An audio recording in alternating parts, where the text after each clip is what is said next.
In Memphis, we know a thing or two about resilience. From the grindhouse to the Delta, we protect what's ours. But when pests invade your home, it's time to fight back.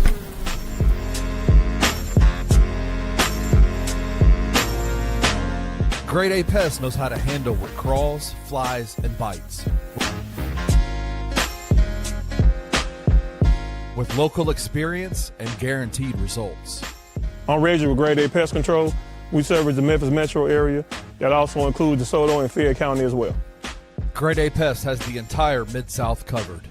So if bugs and pests put you to the test, let Grade A solve your problem.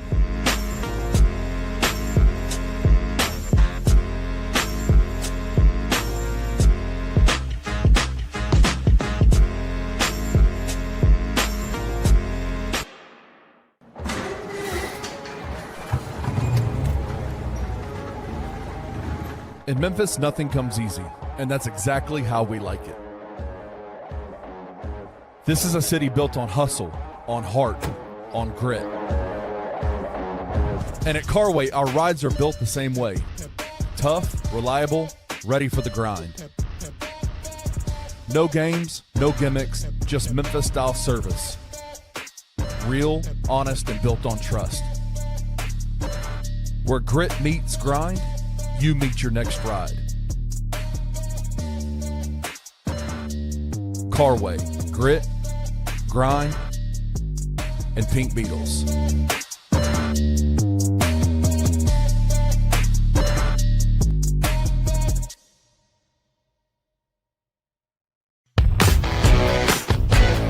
Welcome to the Daily Grind, a Bluff City Media daily podcast.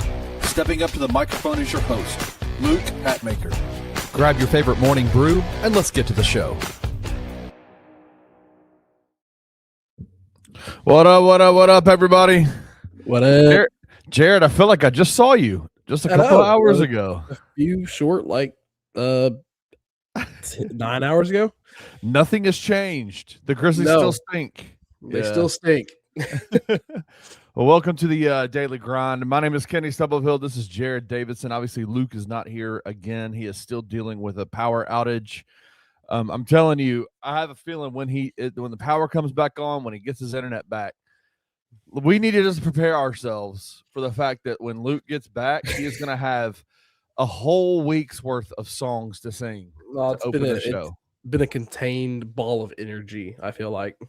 Like, he's got to be going crazy. Like, I don't understand. Like, he gets up in the morning and starts the day off for Bluff City Media every single Monday through Friday. Mm-hmm. And there's a level of, pent up, I got to sing some songs for y'all. And he hasn't been able to do that. And I know it's driving him crazy. So he's ready to be back. Just ready. I think more so than that, just ready to get his power back on. Mm-hmm. It's got to be cold, man. Yeah.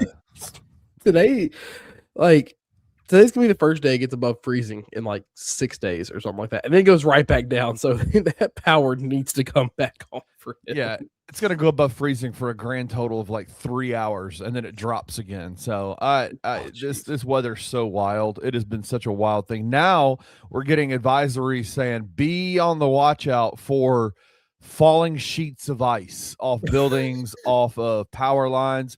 The Collierville Police Department sent out a mass social media update today, and it showed one of the city officials in their car, and they had parked right next to a building, and an entire sheet of ice fell off the roof and slid on top of their car and totaled their car, crushed it. So just be safe out there, y'all. If y'all are out and about, which I'm sure a lot of folks are starting to get out and about, just be careful. They say don't park too close to buildings. Just have your eyes up and ready to watch. If there's power lines, make sure as you're walking into buildings, make sure, because just it can get dangerous as things start to melt. It can get dangerous. Ice is unwielding.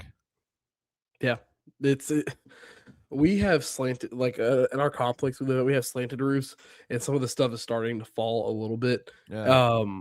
and I heard a crash earlier this morning, and not like a bad crash, but like on our back deck, some of it slid off and like just shattered.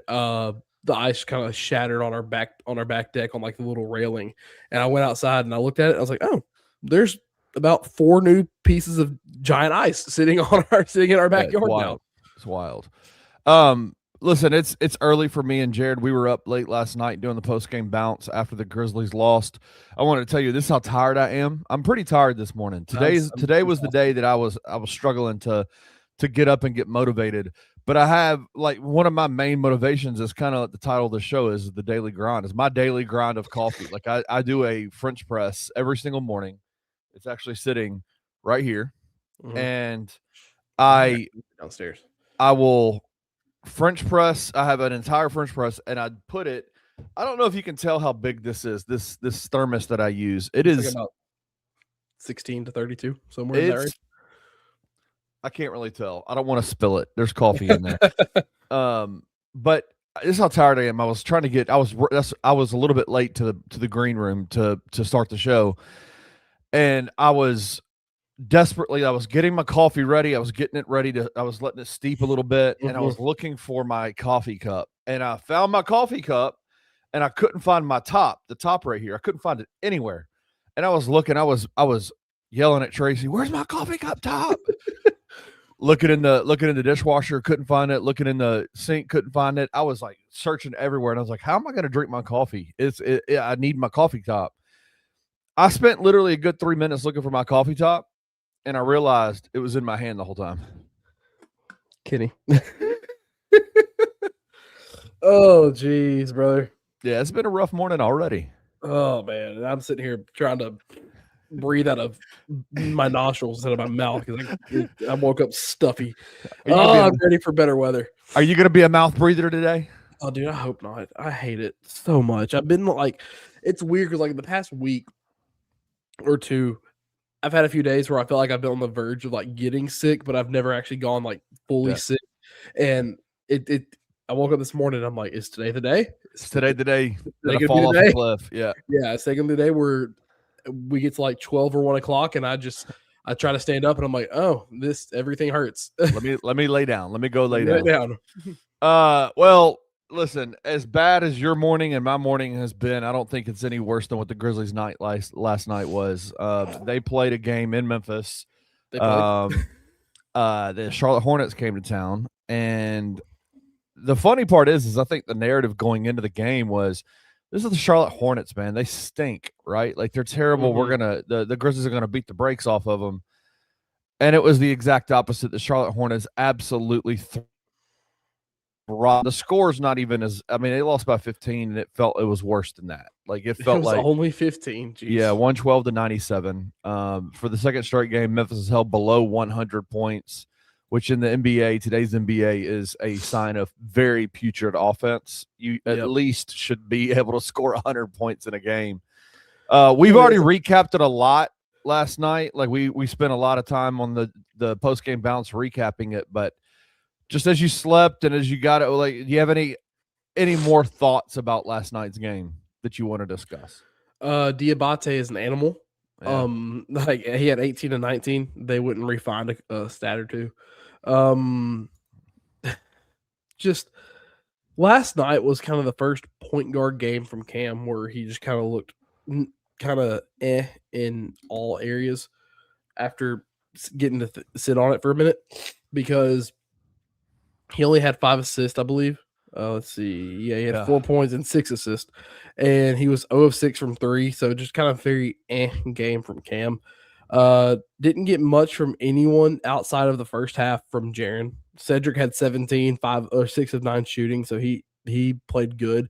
Cedric and Khan had a good little rookie game. Khan only had 10 points, but he shot 4 of 10 from the field. Yeah. And so just didn't get a lot of shots up last night. They didn't need him to get a lot of shots up. No, they didn't. I mean, they shot 50% from the field, did Charlotte, and the Grizzlies, they shot 46, and Charlotte had 9 more shots and 7 more makes than the Memphis Grizzlies last night. And it's just when you get beat down like that and you're consistently down in a game, there's not a lot to kind of say about it.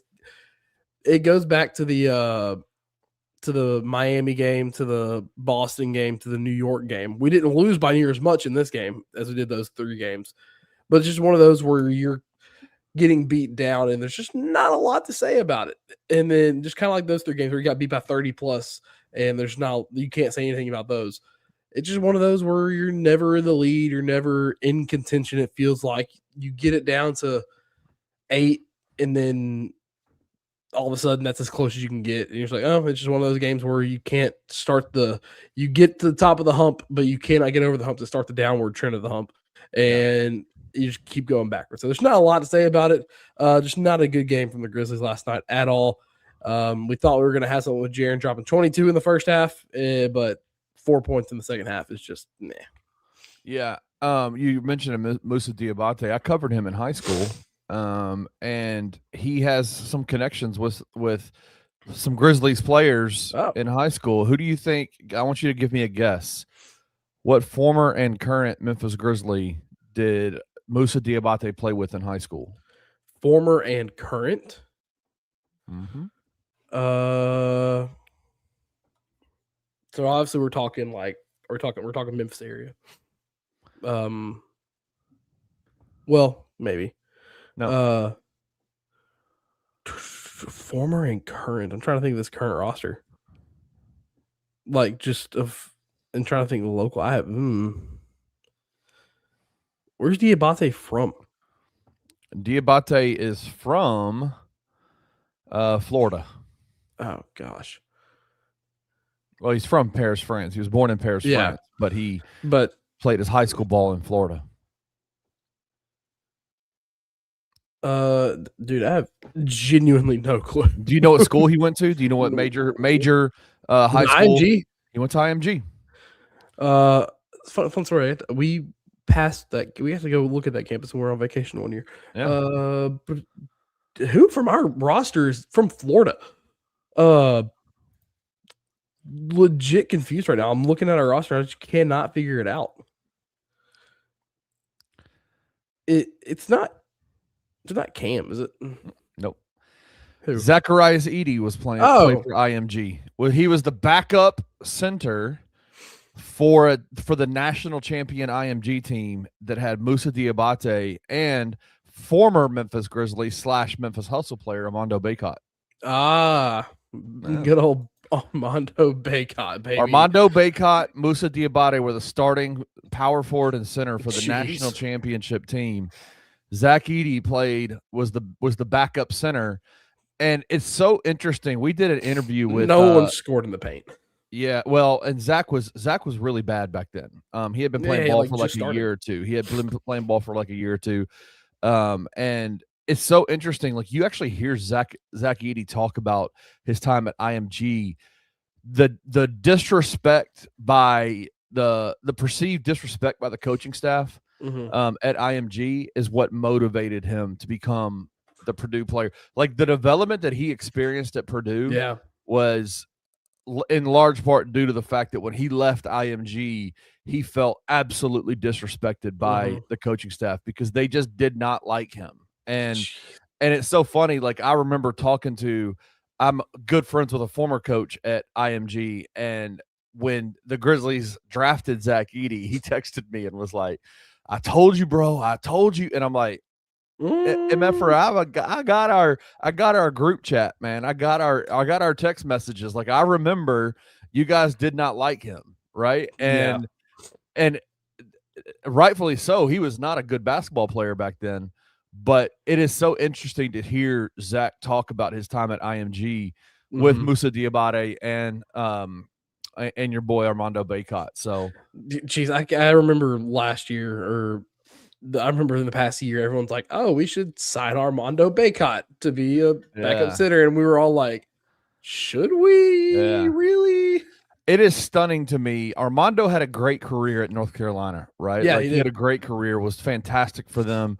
Leads has all the record books in as like big man stats in North Carolina. He played 5 years, maybe even 6 years at North Carolina, so he should have Yeah. a lot of those records. But it is crazy to me that the guy that I saw in high school, Zach Edey, was the consensus top player in the NCAA for 2 straight years during that same time period. Like it's just the development and the growth, literally and figuratively, in Zach Edey when he went to Purdue was just incredible because he was an afterthought at IMG. He just did not play much. No, and it goes to show you, like, players at the collegiate level, it's so weird because, like, they can dominate that level. And I think everyone kind of thought Edey was going to fall into the Oscar Tshiebwe category of, National Player of the Year once or twice, and then not get his feet under him in the NBA. And kind of with Armando Bacot, had a great college career, and he's just kind of, him and Oscar Tshiebwe are in the same boat.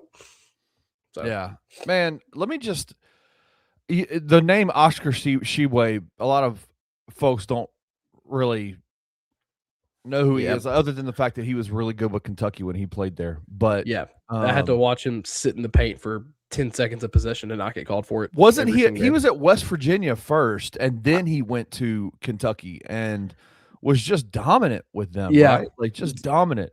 But I just want to, like, it just reminds me of when I was in the throes of my high school coverage, when I was covering high school players. Really, it was more so covering University of Memphis recruiting classes. And this is the 2019 year was the year that Penny Hardaway just absolutely dominated recruiting in high school basketball. And so one of the guys that he was in close with that ultimately got him in trouble was James Wiseman, who was, for the large portion of the 2019 year, was the consensus #1 player. And it wasn't until one specific guy reclassed at the very end of the year, and most publications put him at the #1 instead of James Wiseman. Do you remember who that was? Reclassed from, he's a year younger than everybody else, and he reclassed up a year, and he played his college basketball at an SEC school. Was the guy. You're gonna have to tell me, because it's way too early in the morning. Way too early. Sorry, we didn't even talk about doing this. I just no, we didn't. Kenny's put me under trivia this morning, and my brain's still foggy. Anthony Edwards. Edwards reclassed to the 2019 season. And automatically people were like, because Anthony Edwards was the guy, like he was the #1 player in the 2020 year, reclass of 2019. And a lot of publications put him over James Wiseman as the #1 player in that deal. Phenomenal. But just listen to this McDonald's All-American roster from 2019. I do remember that one was insane. I was there at the game. I spent a week at the game covering this whole entire roster, and it was crazy. Precious Achiuwa was in that class. Cole Anthony, Armando Bacot, the guy who everybody thought was going to be the best big out of all of these, turns out is not. Vernon Carey Jr. Was phenomenal. I remember that. Anthony Edwards was there. Trace Jackson Davis for Golden State, he was there. Josiah Jordan James, who spent 17 years at Tennessee, was there. Scotty Lewis, who kind of flamed out but was at Florida for a minute. Jaden McDaniels, the athletic physical defender from Minnesota, Jaden McDaniels, was for the longest time really thought to be the #1 player alongside James. Wendell Moore Jr. was there. Isaiah Stewart, Big Stu, Stu was there. Trendon Watford, who's playing for, I think, the Brooklyn Nets. That sounds there. Right. A guy named Brian Antoine, don't know who he is. Josh Green, who we saw last night in Memphis with the Charlotte Hornets, who got his career started with the Dallas Mavericks, who was also a part of that IMG Academy team that won the national championship with Moussa Diabate and Armando Bacot Jr. Matthew Hurt, who played for the Memphis Hustle for some years, was a Duke guy. Matthew Hurt was there. Trey Mann was there. Charlotte Hornets Trey Mann. We saw him hit a 3-pointer on us last night. Nico Mannion, former Golden State basketball player was there. Tyrese Maxey, maybe the Yep, best there's of the them big all. name. There's the other big name. Maybe the best of them all. Mm-hmm. Isaiah Mobley, Evan Mobley's older brother Jeez. was there, who also played for he played for Rancho Christian.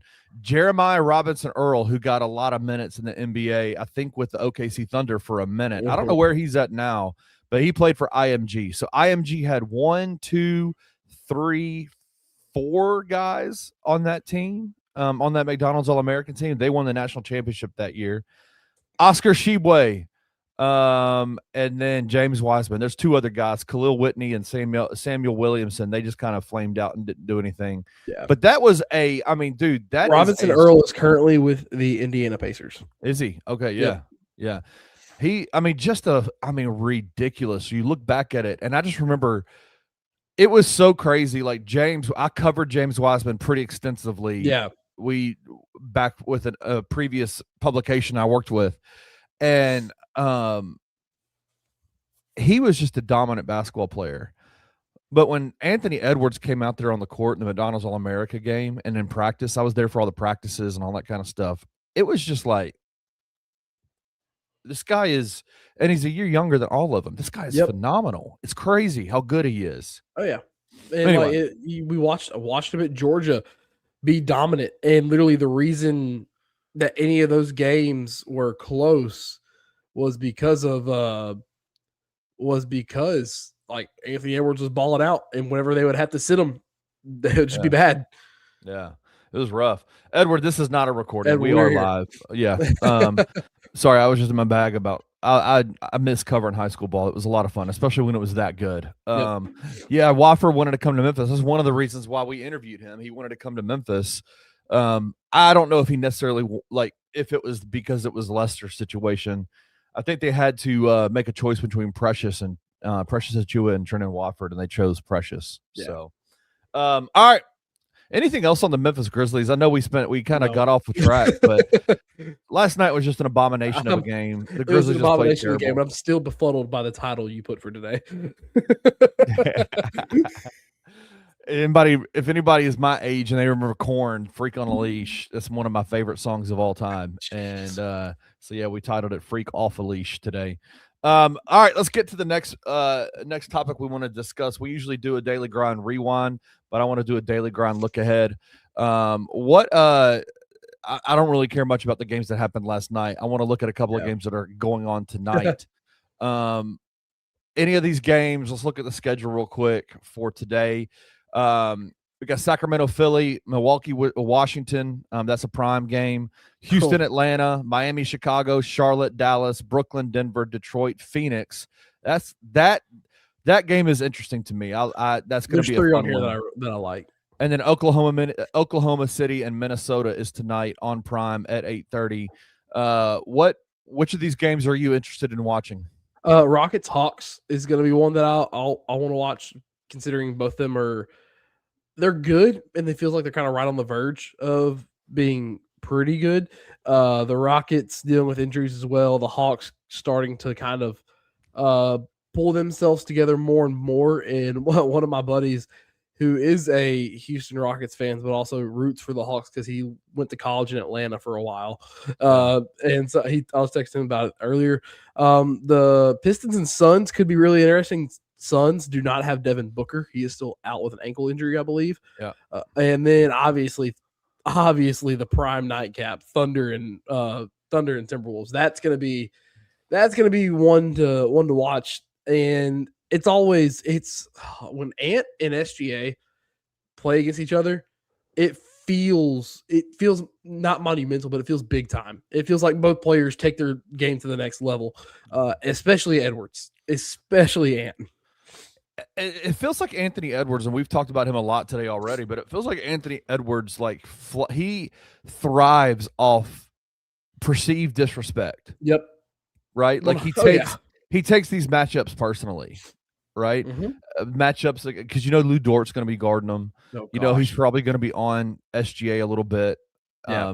They're going to be – it's such a contrast of styles, and this is the game that there's not many times like like there are games that you look at that are on like Prime and the national broadcasters. You just go, okay, that's gonna be an interesting game.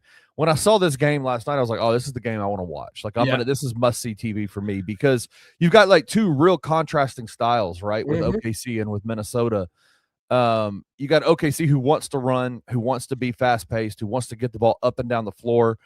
They want to utilize their bigs and Hartenstein if he plays and Chet Holmgren to rebound and go, right? And then you've got Minnesota who it feels like they thrive off of just like slow down, like grinding defense. Yeah. Can Minnesota, like, which team is going to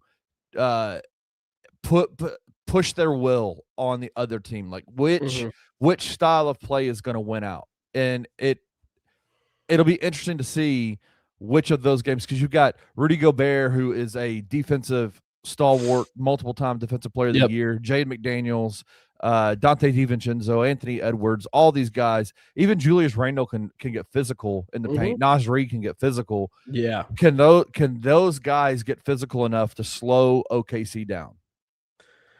100%. I mean, especially with iHeart being down, Jalen Williams being down as well, right? For this Thunder team, they can get as physical as they want to. I feel like this game is this the first time they've played since Chris Finch's rant about the officiating, and it's kind of changed a little bit since then. I think this might be. Yeah, I think Isaiah Hartenstein is listed as to play tonight, so I think we're going to get a full Isaiah Hartenstein game. Jalen Williams obviously is out. It is interesting. This is the first time they played since that. Yeah, I think it might be, because it is. It is the rant that rant kind of upended a lot of, and I don't care what NBA officials say, when it is a very clear, on that day after they played the last game, Chris Finch went on a ballistic tirade about the way that the officials call games for OKC. And immediately after that game, it changed. And OKC has lost quite a few games since then. Yeah. They were Oklahoma City. Since that game, they went on another little winning streak. But since that Timberwolves game, they lost 2 of their next 3. Lost 2 more later on, and then now, especially right now, they have lost. They're 3-3 in their last 6, so they've definitely come back down to earth. They have definitely come back down to earth. It almost feels like it was the Chris Finch tirade, and then it was the championship game of the NBA Cup, or the semifinal game against San Antonio. San Antonio beat them 3 straight times, and it felt like they had kind of laid out the blueprint for how you beat OKC. And ultimately, OKC's turned around and beat San Antonio in the 4th step of that series, and so OKC can beat them. But it definitely has felt like that San Antonio and the way they played, plus Chris Finch's tirade, has kind of brought OKC back down to earth just a little bit. Interesting stat that I just saw: the Thunder are 2-6 this season in games decided by 3 points or fewer. Say that again. Say that stat one more time. The Oklahoma City Thunder are 2-6 this year in games decided by 3 points or fewer. Crazy. So when it gets tight, it gets it. I was about to say something very, very pause-worthy. But we're not letting that one slip today. But it's early, but it's not that early. It's early, but it ain't that early. It ain't that early. But yeah, so like when things get to crunch time, they don't know how to get it across the finish line. And it's a team like Minnesota who has a guy like Ant who can close things out. Could be an interesting one. He is the definition of a closer to me. Oh yeah, Anthony Edwards is. He thrives in those places. All right, prop of the morning. I love this OKC Minnesota game, so I went and found a good prop for this OKC Minnesota game, and it comes down to 2 guys, Ant Edwards and Shai Gilgeous-Alexander. This prop of the morning is brought to you by FanDuel. This podcast is presented to you by FanDuel. Shout out to FanDuel, the official odds makers of Bluff City Media. This prop is called the Seeking Six prop on FanDuel. You can check it out. Go to the NBA tab, tap the more wagers under the OKC Minnesota matchup, and this is the first parlay that pops up. This is the prop of the morning. Seeking Six and an SGA, 6+ assists, 6+ rebounds, and it's plus 16-17. So $10 wins you $161.70. Can SGA and Ant get you 6 assists and 6 rebounds? I like the assist for SGA. I don't necessarily like the rebounds. I mean, he's averaging like 4.5 this year, I believe. Ant can be a good passer when he wants to be. Tonight, I feel like is one of those nights where he's not gonna have to be a passer against OKC. Last time he had 3 assists, and this month he only has 6 or more assists twice. So it's what would be hesitant for me is the rebounds with SGA. And exactly but with Jalen Williams being out and a couple other guys being out for Oklahoma City, even with iHeart playing, SGA is going to have to kind of roam the paint a little more, getting rebounds. So that could help. But in a game like tonight, I don't see Ant getting. Honestly, I don't see him getting 5 assists. I think you hit the nail on the head.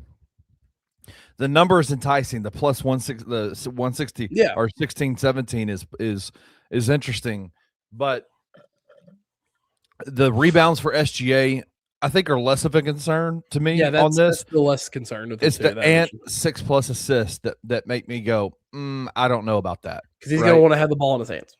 Right. I think this could be this in my gut. My gut is telling me that this could be a high volume shooting night for Ant with very few assists. Yep. Especially with the way OKC defends, right? Like you're gonna have to get the ball to Ant and just kind of let him cook. And so the 6+ assists kind of makes me go about this. But it's interesting if you think he can do it. There's your Seeking Six parlay, Seeking Six prop bet for the Minnesota OKC game tonight. Let's take a break. When we come back, we're gonna do we're gonna talk about the freak no longer being on a leash, and then we're gonna end it with It's a Trap segment. And Jared is gonna be on the chopping block today. I'm 4-0. I've won 3 straight this week on It's a Trap, so I feel like I need to let you guys breathe a little bit before I catch up to everybody. Even though I am still the number 1 undefeated player of It's a Trap at Bluff City Media. So it's Jared's turn to go today, and we're gonna get to all that after this break.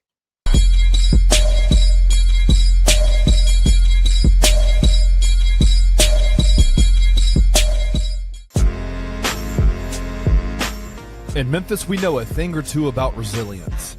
From the grindhouse to the Delta, we protect what's ours. But when pests invade your home, it's time to fight back.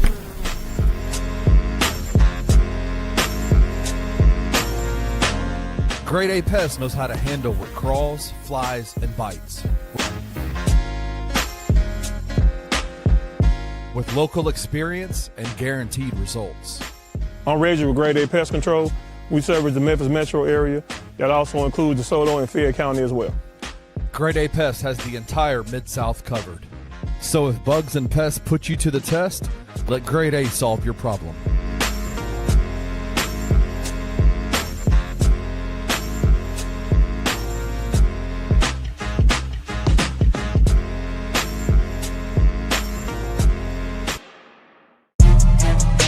Memphis, it's going down.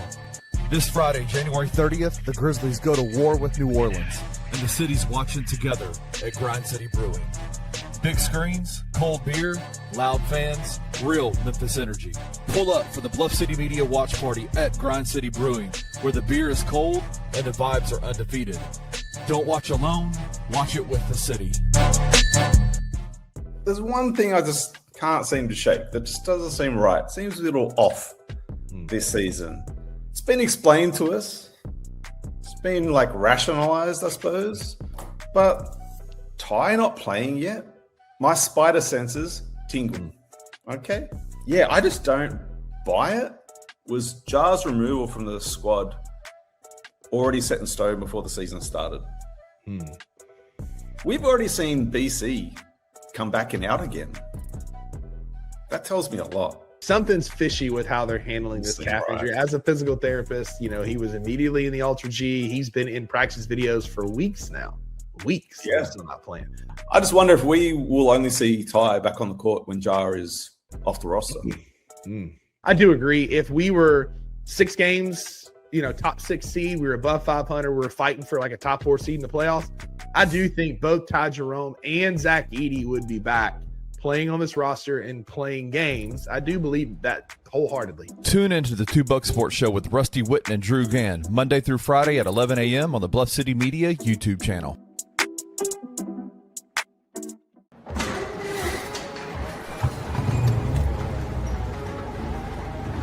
In Memphis, nothing comes easy, and that's exactly how we like it. This is a city built on hustle, on heart, on grit. And at Carway, our rides are built the same way. Tough, reliable, ready for the grind. No games, no gimmicks, just Memphis-style service. Real, honest, and built on trust. Where grit meets grind, you meet your next ride. Carway, grit, grind, and Pink Beetles.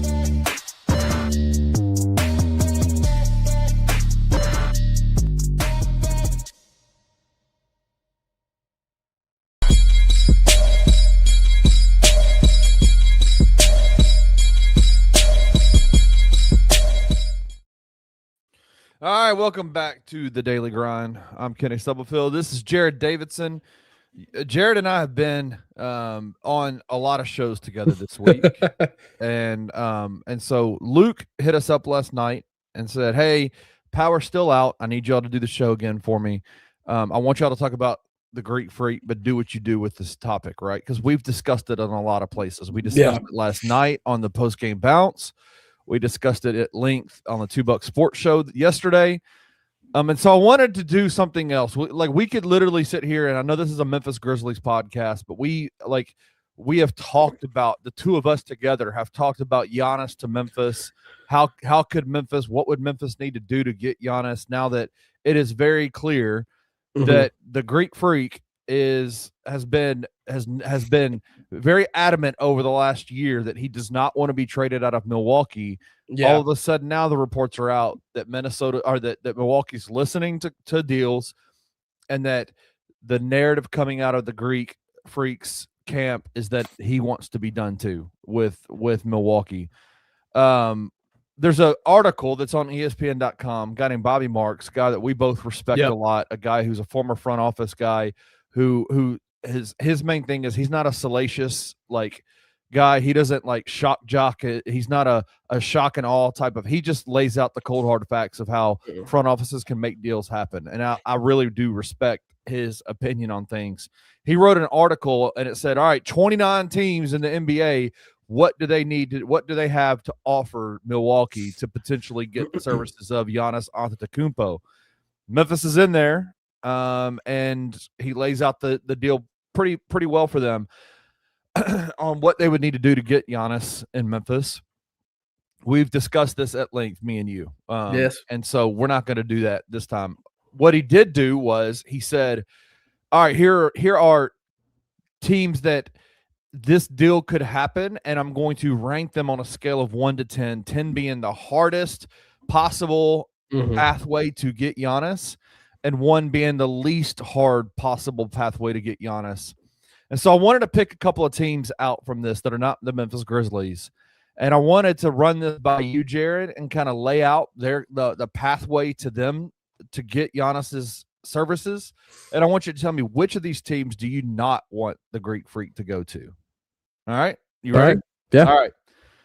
Number 1 is Detroit. the Detroit Pistons over in the East. I think they are still number one in the East. Former Memphis Grizzlies head coach JB Bickerstaff is the head coach there.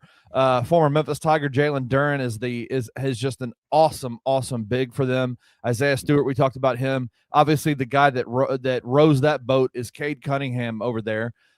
They've got some talented players. They've got Jaden Ivey, Azar Thompson. They've got Tobias Harris. They've got Ron Holland that they just drafted last year, I think, or 2 years ago. Mm-hmm. They are a dynamic team. And Bobby Marks says the deal difficulty for them would be a 2 out of 10. So 10 is the hardest. So the higher the number is the more difficult path. He says theirs is a 2 out of 10. He says Detroit has the contracts, the draft picks, and young players to get an Antetokounmpo deal done. But does the best team in the East dare disrupt its run? They have 4 first-round draft pick assets. They have large tradable contracts in Tobias Harris and have promising young players, Azar Thompson, Jaden Ivey, and Ron Holland, guys that would be immediate, like guys that you would look at and go, I would love to have them on our team if we're trying to do a rebuild after Giannis if you're Milwaukee. Detroit is the first team, and their pathway is a 2 out of 10, the easiest of all the teams. Yeah. It is crazy to me. What are your thoughts on Detroit? If you're Detroit, do you do this? If I'm Detroit, let me scroll back to where I was just on that one. Let me go back. Come on. Go back up. I don't probably I would consider it because you're definitely gonna you can break up part of that young core and keep Cade and then build around Cade and Giannis and get players in there because Cade and Giannis is a formidable 2-man game. Right now, what Detroit's lacking is a true second man, and that would allow Cade to play true point guard if they got Giannis. So if I'm Detroit, I would 100% do this. Yeah. But that to me, that is not the team I would hate to see him go to. Okay. Yeah, because I'm a closet Detroit fan. I like Detroit. Yeah, I do too. I root for Jalen Duren a lot. Second, sorry, my sinuses are going crazy. No, mine are too. You're fine. I'm trying to fight a sneeze. Oh gosh. All right. Second team. The second easiest pathway is the Golden State Warriors. Bobby Marks put their deal difficulty as a 2 out of 10. The one thing that's interesting and might be the thing that stops Golden State from being able to do this is the fact that the one massive tradable asset they have is Jimmy Butler's contract. Yep. He is owed $54.1 million in salary this year. And to make the money work for Milwaukee, Jimmy Butler's contract would absolutely have to be a part of that deal. Yeah. And so they have 4 tradable first round draft picks. They can trade. They have their own first in the next 7 years. They can trade a maximum of 4, the 26, 28, and 30, and the 32. So they can trade those 4 draft picks. They have first rounders they can do. They have first round swap rights in the next 7 years. They obviously have. This is where I think Mike Dunleavy has really screwed the pooch in this situation is because Jonathan Kuminga is a guy that is very clearly on the outs at Golden State. Yeah. And the way that Steve Kerr has handled this Jonathan Kuminga and Mike Dunleavy has handled this Jonathan Kuminga deal almost makes him where you could get Jonathan Kuminga at why would you break the bank to go get Jonathan Kuminga? Because his trade value is at such a low place right now because the way Golden State has handled it. But if Jonathan Kuminga is a guy that you would want to get back in that because I think Jonathan Kuminga can still be a good player in this league. But to make the salaries work, Milwaukee would have to include either Bobby Portis or Kyle Kuzma if Jonathan Kuminga is included with the Jimmy Butler contract. But he's putting this as a 2 out of 10 difficult deal. How much would you hate it if Giannis was at Golden State? I would hate it a lot. I just don't think. Yes, the difficulty is a 2 out of 10, basically with contracts and stuff. Right. But I don't think that's what Milwaukee is looking for. They're not. Yes. Yeah, I don't think that's what Milwaukee's looking for. So, I would hate it. But if there's like a team or two on here that I think is on here that on what you're about to tell me, it's not the one I would hate the most. Yeah, I'm saving them for last. Yeah, I figured. Because this would piss me off. The third team is Toronto, the Toronto Raptors in the Gosh East. dang it, I would love it. Honestly, I actually would love that but you too. You don't even have to tell me what it is. I would honestly love it. And here's the thing. I honestly don't want them to make the Milwaukee trade because I want them to come to Memphis. Like I want Memphis and Toronto to be I want them to be in a conversation because there is a lot about Toronto that I really like. Yeah. And I don't know if you can make this work, but is there a way to do a head coach swap? Like, is there a way? Can we bring Darko back, please? Can we bring Darko back to Memphis? Because Darko leaving was kind of the start of the downfall that everyone just kind of over glances. Like, can we? I know we don't talk about this often, but could we like possibly go get Darko back over here? Like that would be freaking awesome, right? That's why so many players and people were mad when Darko got. Well, not like they were happy for Darko, but they were mad that he was leaving Memphis. Yeah, because he was the best assistant in the game at the time. Yeah, and the Grizzlies let him go, and he went and got a head coaching job. It's not let him go, but like it's going out a head coaching job, and it sucks because we're in the spot we're in when everyone universally loved Darko and probably still loves Darko. Yeah, and there's two current big stars on this roster that you would always see pictures talking pregame in practice with Darko Rakovic, and it just feels like that was the beginning of the end of this current iteration of the Memphis Grizzlies. Yeah, no, it definitely does. But God bless, dude, the assets that Toronto has. One of the things that's interesting about Bobby Marks's article is that he says the difficulty of this trade increases if Milwaukee asks for Scotty Barnes. If you're Toronto and you have the chance to get Giannis, why is that difficult decision to put Scotty Barnes in that deal? Because I think you would want to pay. I think the front office standpoint of Toronto would probably want to have them together. Yeah, but Scotty Barnes is like everybody always tells me how good he is, but then you watch him, you're like, I'm like, he's cool, right? Yeah, like he's cool. Have you watched much of Scotty Barnes in Toronto? Yeah, I've gotten to watch a little bit. Is it just because he's the potential and how big he is? Like I feel like he's a good player, but I just don't see the love that he gets across like globally across the board. I don't understand it because like I think he's a good player, but he's not like to me is not the guy. Like, I mean, he's a consistent 19 point per game scorer over the last 4 years. Hell yeah, he is. Yeah, with 8 rebounds and 6 assists a game. So I mean, it's one of those like you see it there, and if he can ever put it all together at once, he's gonna be a big time name. It's just he hasn't put it all together at once. He's shown flashes, but like we keep saying, he can't put this piece here and keep this piece here. This piece moves whenever this piece comes in, and same thing. This piece comes here, this piece goes out. It's just it's that like he can't keep it all together at the same time. I would say I just don't see any of the guys on Toronto. They have some really crazy assets. They have some pretty awesome assets. You can send quickly. You could send quickly. Capertle, RJ Barrett, just Brandon Ingram. Yeah, they have a valuable a rookie that is playing really well for them. That Chip Williams, we discussed him a few times yesterday. Chip Williams loved Colin Murray Boyles for the Grizzlies, and he is balling out in Toronto. And they have all their first round picks from this year to 2032. Yeah, and pick swaps available too. Yep. I mean, and if you listen to the Anthony Sain show, Scoop B was on the podcast a few weeks ago, about a week ago, when all the John Morant news was coming out. And he broke the news that Toronto and Memphis were in pretty heavy trade talks, but it feels like everything around the Ja Morant trade market has been kind of put on the back burner until this Giannis thing is figured out. 100%. And I thought about this last night, Kenny, after we got off air. Yeah, I had thoughts like, what if Zach Kleiman does move off of Ja, like in this trade deadline. And Ja's a third piece that goes out in this 3-team trade.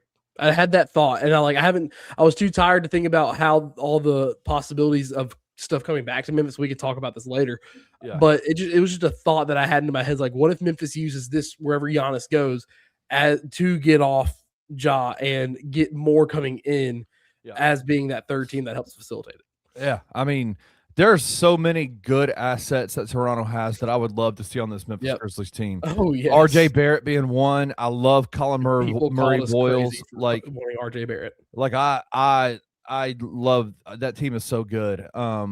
And if we could add Darko back to the equation, that would be even better. But where are you at on that? Would you mind him being in Toronto? That's another like closeted East team that I like watching. So I'm just like I wouldn't hate it. It'd be fun. It would be fun. Yeah. Especially with the kind of coach Darko is. And here we go. The team that I am gonna say I would hate it more so than any other team if he was on. It's the San Antonio Spurs. Yeah, okay. I'm glad we're on the same page there because I would hate it. I would hate him to be there a lot more than I would hate him to be at OKC. Yes. Or Golden State. Golden State doesn't bother me as much just because I don't think that's ever going to happen. I don't. San Antonio pisses me off. They make me so mad. There is a way that they could get Giannis. They could get Giannis Antetokounmpo on their team and not have to give up Victor Wembanyama for it. Oh, 100%. And that 100%. It makes me so mad because you can trade last year's Rookie of the Year, Stephon Castle. You can trade this year's number 2 pick, Dylan Harper. And they have, even with sending 4 first-round picks to get De'Aaron Fox, they still have 4 pick swaps they can use, including another first-round pick in 27 that's not even included in the pick swaps. And they have a lot of smaller contracts to match it. They can send out veteran Harrison Barnes, Julian Champagnie.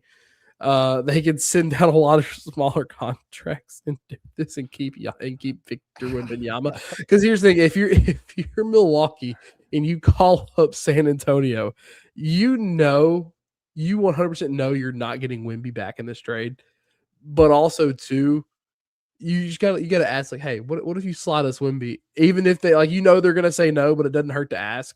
And then you bring in your actual offer of all the draft swaps and Stephon Castle and Dylan Harper and whatnot. Dude, it's just the old adage of shoot for the stars, land in the clouds. Like shoot for the star that is Victor Wembanyama and land in the clouds and get Steph Castle and Dylan Harper plus a few first-round draft picks and pick swaps. Because you're probably keeping De'Aaron Fox. Yes. You're probably keeping De'Aaron Fox, and there's your point guard who can take over late in games as well. And then obviously Giannis and freaking dude. And the more and more I think about this, the more and more I would hate it so much having to play them 4 times a year. Oh God. Because then watch what's going to happen in a year or two. Jokic is going to go to LA and team up with Luka Doncic, and the Grizzlies are going to be stuck in Western Conference purgatory forever. Because LA, the Lakers with Luka and Nikola Jokic and San Antonio is starting another dynasty if that happens. Victor and Giannis will rule the West until they decide they want to stop. And then you throw in OKC. I'm going to throw up. Then you have OKC. And then you have OKC.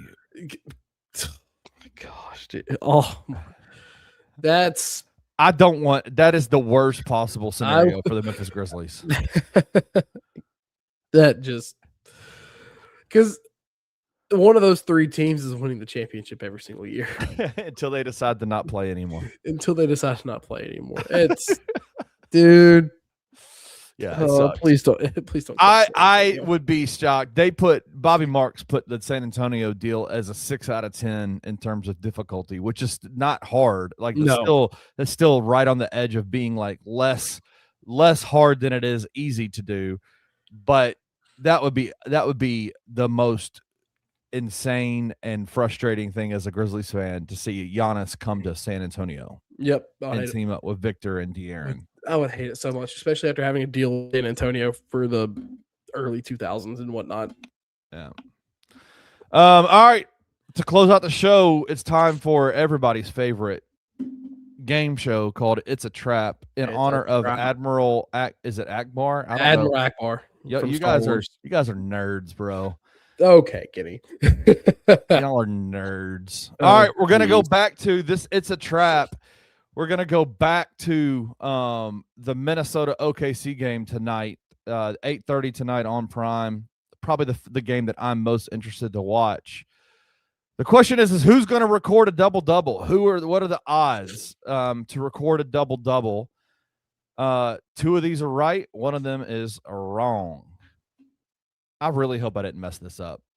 I don't do the It's a Trap. I'm usually on the playing end of it. Usually on the playing of it, not the planning.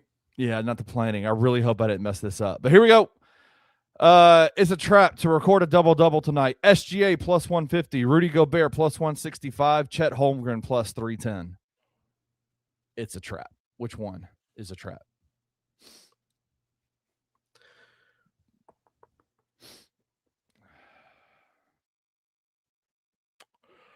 I feel like Chet's odds are too bad. So I feel like Chet would be better because he's a freaking 7-foot power forward who actually rebounds the ball. Yeah, give me Chet. Chet's a trap. Shout out to you. You got it. Chet Holmgren plus 150. Rudy Gobert plus one. I just had it half right. You had it half right. I just inverted it. Okay, you had it half right. Usually you have 3 players, and then there's a fourth that's not mentioned that the odds are swapped with. Damn it! I knew I messed it up. But you right though. Yeah, appreciate it. Yeah, sweet. You're smarter than the dumb guy. Usually you would find somebody else who has better, like the good odds, and or some Luke. I'm sorry I messed your game up, bro. Hey, but Jared, you still got it right. You still got it right. Yeah, Chet Holmgren is clearly has better odds to get a double-double. The guy's a 7-foot guy who can rebound, block shots, score. I said this last year. I like Jalen Williams. I think he's a good ball player. But for me, moving forward, if OKC wants to continue to be the team that everybody thinks they can be, it's all about whether Chet hits or misses, right? Yep. Chet is the linchpin for this thing, for them. Because Jalen Williams is a good ball player, and SGA is the MVP of the freaking league. But Chet Holmgren hitting changes everything for OKC in terms of the sustainability of this thing. Yeah, and if Oklahoma City wants to trade him, like Jalen Williams, they're gonna have to try. I think, in my opinion, they're gonna have to try to do it sooner than later, because there's a thing in his contract called a poison pill, because they got the poison pill in it, which is basically a team has to send in more contract money than what they had to send out. So basically, they get more assets coming in than going out. With that, to make the salaries match, because he's still on a rookie deal. Yep. I think his poison pill expires July 1st, whatever that is, whatever the extension part of his rookie contract starts or whatnot. But yeah, so that, I think that team, I've said it, I think they move off of Jalen Williams before they ever move off of Chet. So do I. I agree, 100%. As good as Jalen Williams is, you don't find many Chet Holmgrens out there, and if Chet Holmgren hits, it's just changes. Which he has been hitting, and he's been hitting. He's very, very, very good. Yeah. So shout out to you. I don't know what your record is. I'm sure it's not. There's not an O in any of your columns. I still have. I'm 4-0 all time. I don't know if I've taken a loss. I don't know if I've taken a loss this year. Maybe one.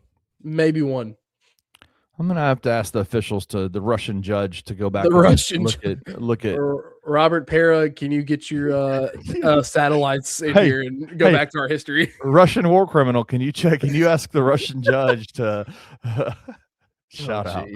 All right, we went a little long today, but it happens when Jared and I are on a podcast together, which has been all week. Shout out, Jared. You're becoming my new favorite co-host with me. So you're the man, dude. Listen, Luke, hope your internet comes back today. Hope your power comes back. I'm ready to sleep in a little bit. I don't know how you do this every single day and be so chipper. Have you watched him? He has energy. He's a constant ball of energy. Who says he needs coffee, but I feel like he doesn't need coffee. He needs like he's had a transfusion of coffee into his blood. The blood is no longer in there. It's all coffee. He is running off coffee and hair.